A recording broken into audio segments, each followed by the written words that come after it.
Assalamualaikum warahmatullahi wabarakatuh. Salam sejahtera bagi kita semua.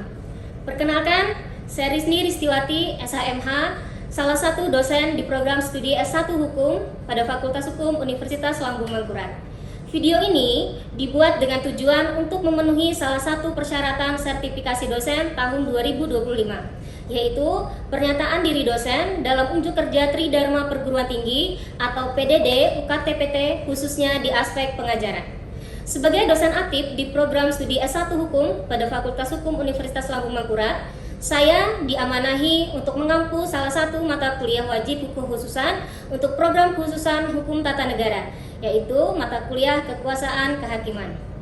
Saya akan menjelaskan deskripsi dan informasi umum dari mata kuliah ini.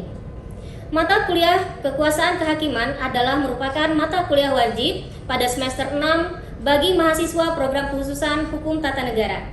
Mata kuliah ini memiliki bobot 2 SKS dengan bahasa pengantar perkuliahan menggunakan bahasa Indonesia.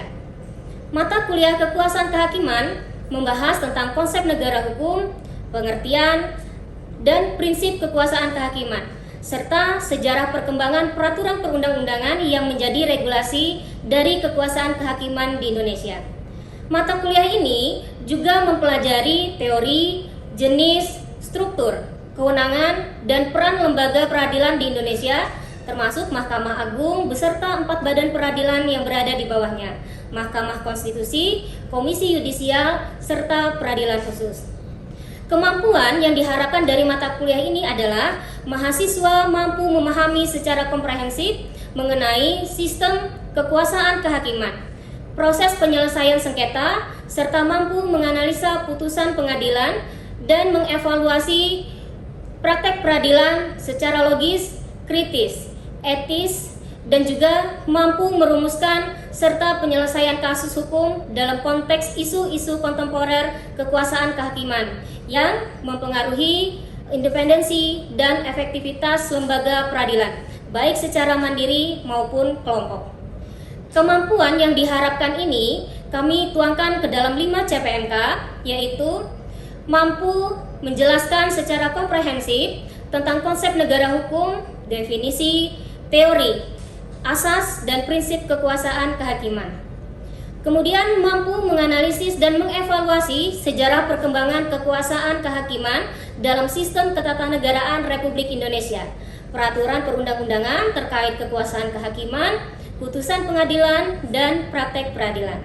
Selanjutnya, mahasiswa juga dituntut untuk mampu menjelaskan mengenai kekuasaan kehakiman, termasuk struktur organisasi lembaga peradilan, kewenangan Mahkamah Agung, Mahkamah Konstitusi, Komisi Yudisial, serta kedudukan peradilan lainnya dalam ketatanegaraan Republik Indonesia berdasarkan hukum positif. Kemudian, mahasiswa juga mampu menjelaskan secara komprehensif kewenangan lembaga peradilan terkait judicial review di Indonesia, serta mampu menganalisis permasalahan hukum yang berkaitan dengan kewenangan kekuasaan kehakiman, melakukan penalaran hukum secara logis dan kritis untuk merumuskan argumentasi hukum, membuat keputusan yang tepat dan etis, menyusun dokumen penulisan hukum, serta menyampaikan hasil analisis melalui komunikasi yang efektif, baik secara lisan maupun tulisan, baik secara mandiri maupun kelompok. Untuk metode pembelajaran yang digunakan dalam perkuliahan ini yaitu ceramah dan juga diskusi interaktif, di mana interaksi antara dosen dan mahasiswa dapat dilakukan melalui collaborative learning, active learning, dan juga akses media pembelajaran. Media pembelajaran yang digunakan dapat diakses melalui Simari ULN, e-learning ULN, Google Scholar, YouTube, dan juga WhatsApp. Pada aspek assessment, komponen yang dinilai terdiri dari 2 komponen, yaitu komponen sumatif dan formatif.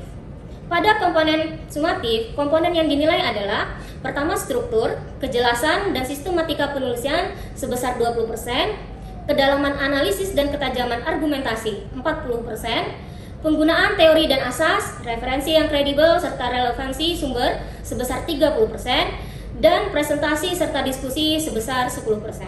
Sedangkan pada aspek formatif tidak memiliki presentasi untuk nilai akhir, namun menjadi prasyarat untuk mengikuti ujian tulis, yaitu presensi kehadiran minimal 80%. Baik, selanjutnya mari kita saksikan salah satu materi dari mata kuliah kekuasaan kehakiman ini, yaitu mengenai tugas hakim. Selamat menyaksikan. Assalamualaikum warahmatullahi wabarakatuh. Selamat pagi semuanya. Gimana kabarnya hari ini? Alhamdulillah. Mudah-mudahan semuanya dalam keadaan sehat dan bahagia ya. Sudah siap mengikuti perkuliahan hari ini? Siap. Oke, Ibu izin duduk ya. Baik, hari ini adalah merupakan pertemuan minggu ke-12 ya untuk mata kuliah kekuasaan kehakiman pada program kekhususan hukum tata negara. Jadi pada hari ini kita akan membahas materi mengenai tugas hakim. Nah, sebelum kita masuk pada perkuliahan, Ibu akan menjelaskan terlebih dahulu apa yang menjadi tujuan pembelajaran kita pada materi kali ini. Jadi tujuan pembelajaran dari materi kuliah tentang tugas hakim pada mata kuliah kekuasaan kehakiman kali ini adalah yang pertama, untuk memahami peran hakim dalam sistem peradilan. Kemudian yang kedua, menjelaskan tugas dan wewenang hakim. Ketiga, menganalisis prinsip-prinsip yang mendasari tugas hakim. Kemudian yang keempat, menilai implementasi tugas hakim dalam praktek. Yang kelima, mengenal kode etik dan tanggung jawab moral hakim. Serta yang terakhir adalah mendorong sikap kritis dan reflektif terhadap fungsi kehakiman.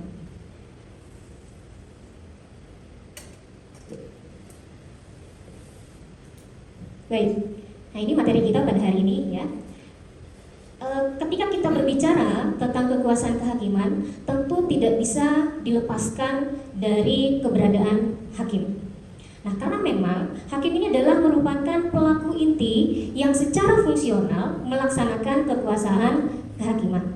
Jadi dalam melaksanakan kekuasaan kehakiman tersebut, maka seorang hakim itu harus memahami ruang lingkup tugas maupun juga kewajibannya sebagaimana yang sudah diatur di dalam undang-undang. Di antara kalian adakah yang bercita-cita menjadi seorang hakim setelah lulus dari Fakultas Hukum nanti? Ada ya? Nah, barangkali sebagian besar bercita-cita ingin menjadi seorang hakim. Nah, untuk itu Anda perlu tahu apa yang menjadi tugas dari seorang hakim. Kira-kira apa tugas dari hakim? Siapa yang tahu boleh angkat tangan? Apa saja tugas seorang hakim? Silakan. Oke, memeriksa, memutuskan dan menyelesaikan suatu perkara. Ada lagi yang punya pendapat yang berbeda atau setuju dengan pendapat dari rekannya tadi? Setuju? Baik, Ibu akan jelaskan apa saja yang menjadi tugas dari seorang hakim. Tugas hakim itu terdiri dari 4 macam. Yang pertama adalah tugas dalam bidang teknis yudisial, kemudian yang kedua tugas yuridis, yang ketiga adalah tugas akademis atau ilmiah, dan yang keempat adalah melakukan penemuan hukum atau responding. Nah, sekarang kita bahas satu persatu tugas hakim ini. Jadi yang pertama adalah teknis yudisial. Kira-kira adakah yang tahu apa yang dimaksud dengan teknis yudisial? Atau apa saja yang termasuk dalam teknis yudisial? Tugas seorang hakim yang termasuk dalam bidang teknis yudisial. Tadi rekannya sudah ada menyebutkan menerima, kemudian menyelesaikan dan memutus suatu perkara. Nah, itu kira-kira apakah termasuk dalam bidang teknis yudisial atau bukan? Termasuk? Baik.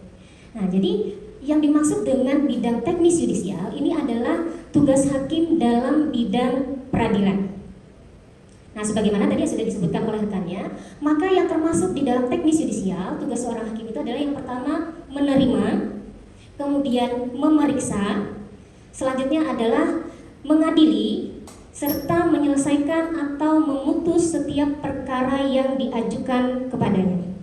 Jadi ada 4: menerima, memeriksa, mengadili, baru yang terakhir menyelesaikan atau memutus perkara yang diajukan ke depan sidang pengadilan. Nah, mengadili menurut hukum dengan tidak membedakan orang ini juga termasuk dari tugas seorang hakim. Ya, jadi seorang hakim itu tidak boleh kemudian melakukan perbedaan ya ketika menyelesaikan suatu perkara.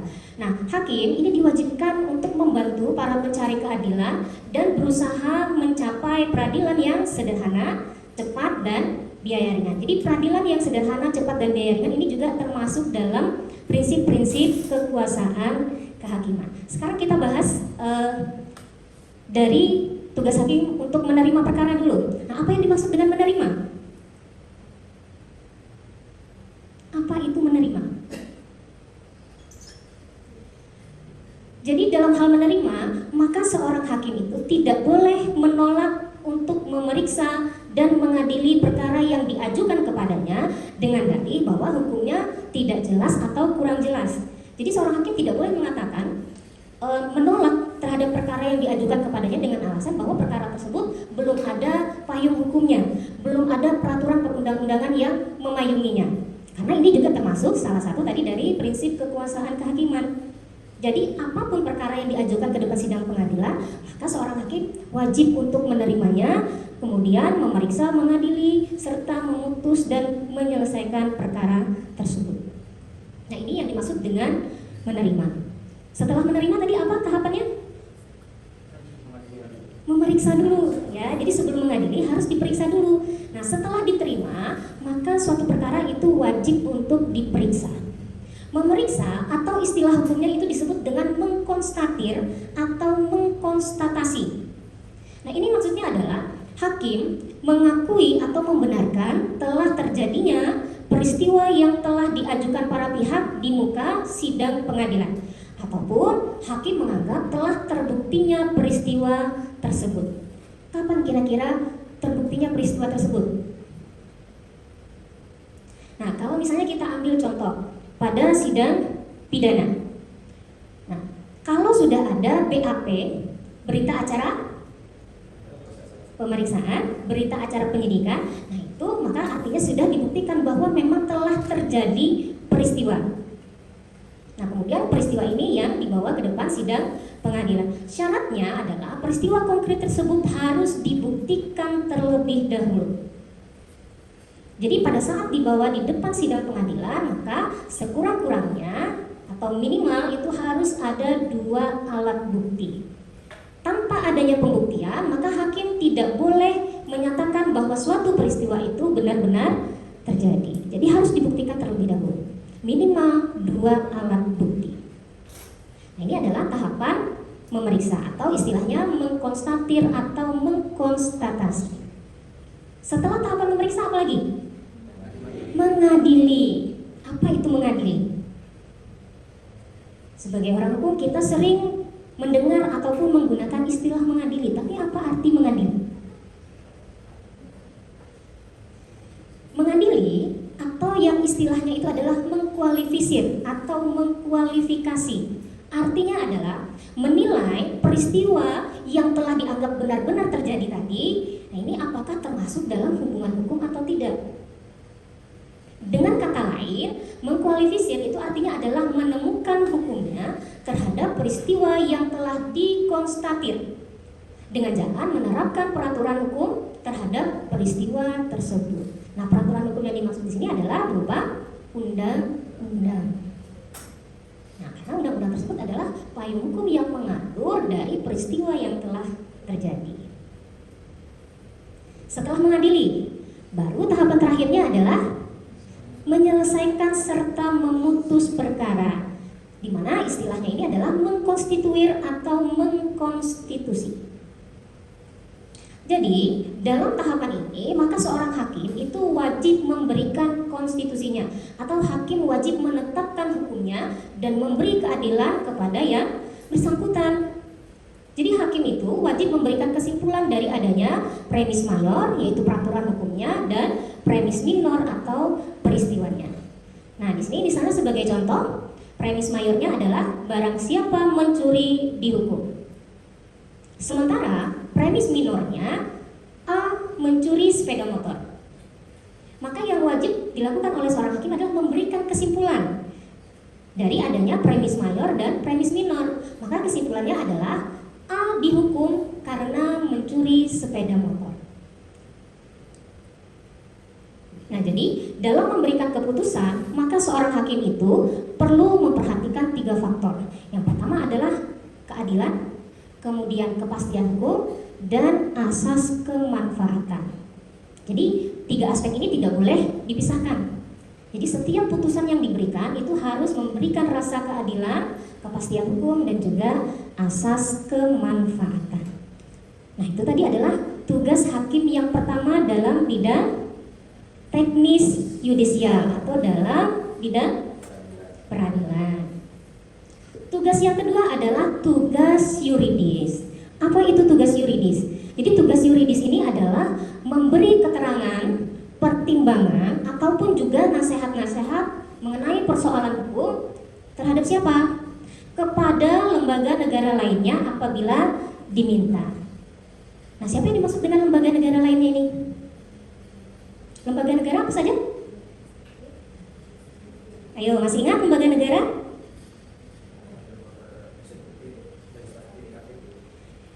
Lembaga negara itu misalnya ada MPR, ada DPR, ada Presiden, dan lembaga-lembaga negara lain ya. Nah, itu perlu diingat kembali.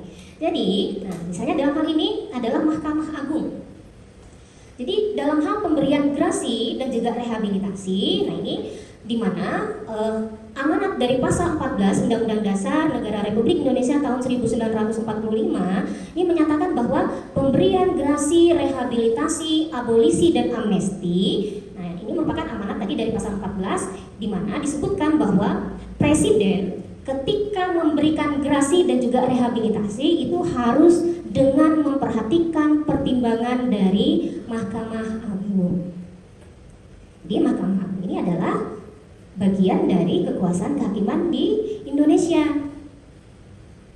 Nah, selain grasi dan rehabilitasi, tadi juga disebutkan di dalam pasal 14 Undang-Undang Dasar 1945 ada abolisi dan amnesti. Kalau pemberian abolisi dan amnesti, nah Presiden memberikan itu dengan memperhatikan pertimbangan dari siapa? Dari DPR ya. Jadi kalau Mahkamah Agung itu dalam hal grasi dan rehabilitasi, tapi kalau abolisi dan amnesti ini adalah pertimbangan dari DPR. Nah, apakah kemudian Presiden ketika sudah mendapatkan pertimbangan dari Mahkamah Agung wajib melaksanakan pertimbangan tersebut atau tidak? Wajib atau tidak? Tidak wajib ya. Jadi Presiden boleh melaksanakan apa yang menjadi pertimbangan dari Mahkamah Agung dalam hal pemberian grasi dan juga rehabilitasi, tapi Presiden juga boleh menolak terhadap pertimbangan yang diberikan ya. Sudah ada 2 tugas hakim. Tugas yang ketiga adalah tugas akademis atau ilmiah. Jadi dalam hal tugas akademis ataupun ilmiah ini, seorang hakim itu wajib untuk menggali, mengikuti, dan memahami nilai-nilai hukum dan juga rasa keadilan yang hidup dalam masyarakat.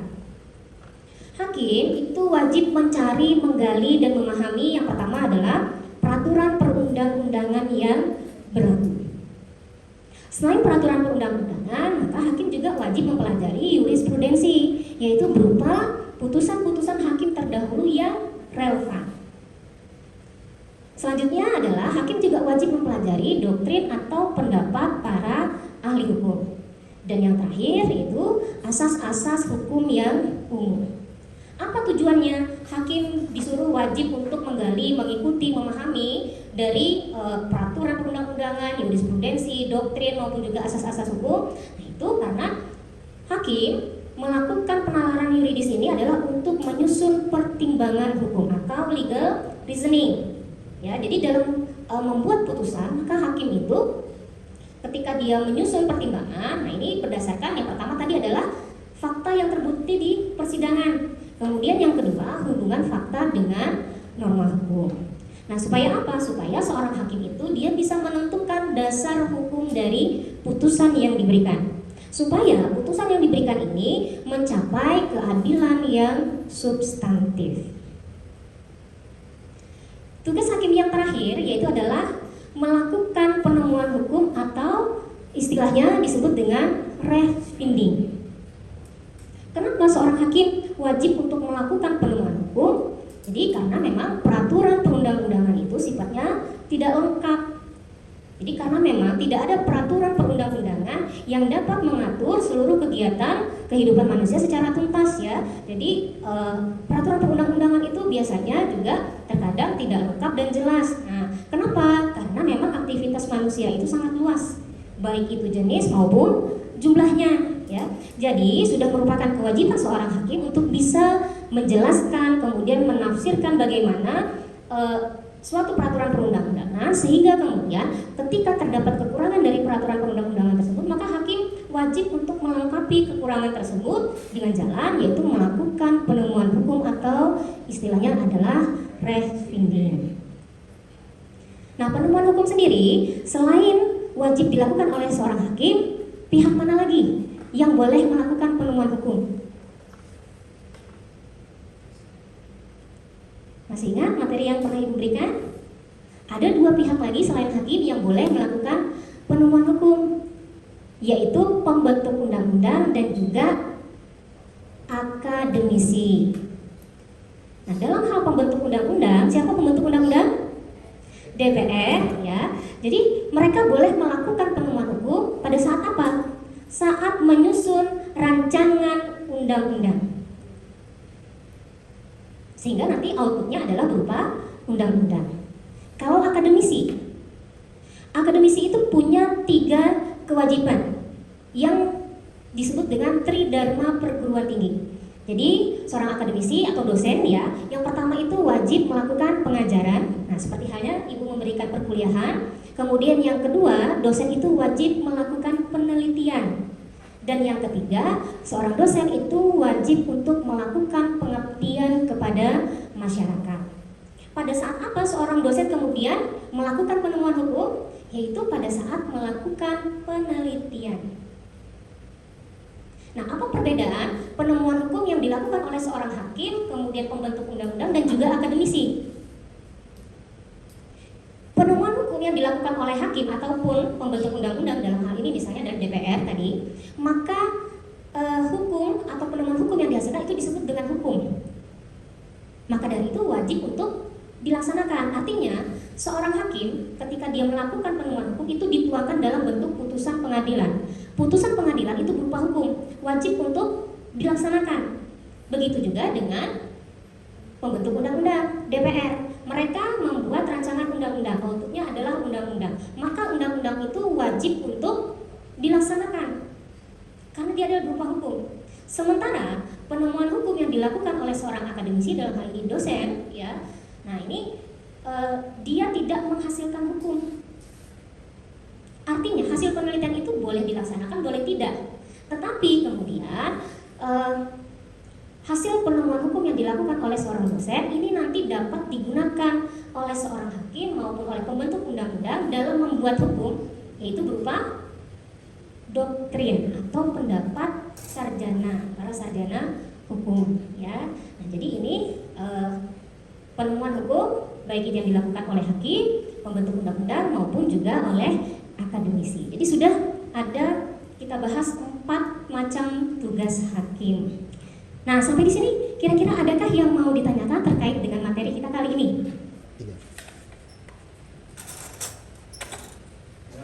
Izin masuk Ibu, perkenalkan nama saya Muhammad Aulia Rahman.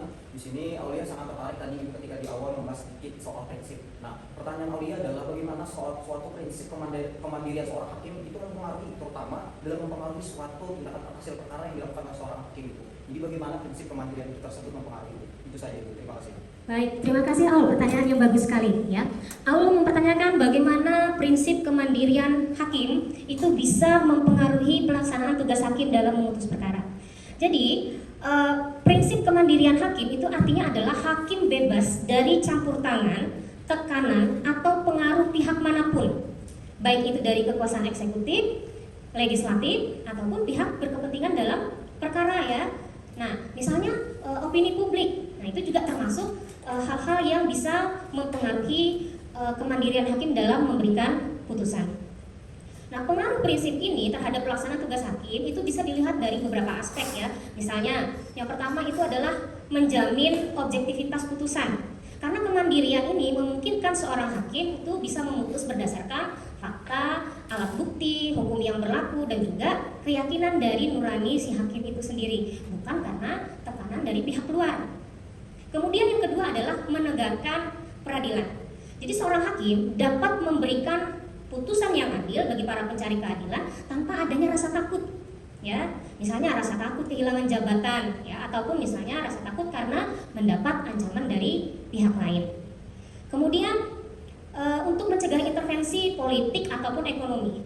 Nah, dalam misalnya perkara yang melibatkan kepentingan besar, maka kemandirian hakim ini menjadi benteng, ya, supaya hukum itu tidak dikalahkan oleh kekuasaan atau uang.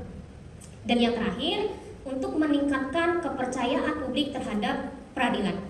Nah, putusan hakim yang lahir dari proses independen itu pasti akan menumbuhkan keyakinan masyarakat bahwa pengadilan benar-benar adalah tempat untuk orang mencari keadilan.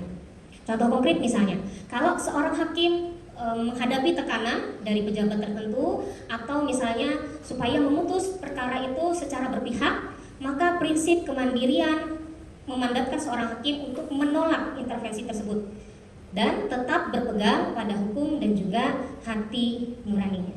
Demikian Aulia. Oke, kira-kira apakah ada pertanyaan lagi? Baik, kalau tidak ada pertanyaan lagi, maka untuk perkuliahan hari ini bisa memberikan kesimpulan, ya, terkait dengan pembelajaran kita pada pertemuan minggu ke-12 kali ini. Jadi di dalam sistem hukum yang menjunjung tinggi prinsip negara hukum dan juga supremasi konstitusi, hakim itu memegang peranan vital sebagai pelaksana dari kekuasaan kehakiman. Nah, tugas utama hakim itu adalah tadi menerima, kemudian memeriksa, mengadili, kemudian menyelesaikan dan memutus perkara secara mandiri berdasarkan hukum, ya, dan dengan menjunjung tinggi keadilan. Hakim itu tidak hanya bertindak sebagai penafsir hukum, tetapi juga sebagai penjaga konstitusi, pelindung hak asasi manusia, kemudian juga sebagai penegak moral keadilan. Oleh karena itu, pelaksana tugas hakim itu harus selalu didasarkan pada asas independensi, imparsialitas, akuntabilitas, dan juga integritas pribadi. Nah, selain menjalankan fungsi yudisial, hakim juga memiliki tanggung jawab etik dan juga moral, di mana keduanya ini diatur di dalam kode etik kehakiman serta berdasarkan pengawasan lembaga seperti Komisi Yudisial dan juga Mahkamah Agung. Nah, dengan memahami secara komprehensif tugas maupun juga tanggung jawab seorang hakim, maka mahasiswa hukum diharapkan mampu menumbuhkan sikap kritis, menjunjung tinggi nilai keadilan, serta siap menjadi bagian dari sistem peradilan yang bersih, profesional, dan berorientasi pada kemaslahatan masyarakat. Nah, untuk materi perkuliahan dan juga tugas minggu ini, ya, ini bisa kalian akses nanti pada laman e-learning masing-masing, ya. Dan kalau misalnya ada yang ingin ditanyakan lebih lanjut, baik itu mengenai materi perkuliahan ataupun juga penugasan, silahkan untuk chat ibu melalui grup WhatsApp, ya. Nah, demikian perkuliahan kita pada hari ini. Insya Allah kita akan bertemu kembali di pertemuan berikutnya. Terima kasih atas kehadiran dan juga perhatiannya. Wassalamualaikum warahmatullahi wabarakatuh.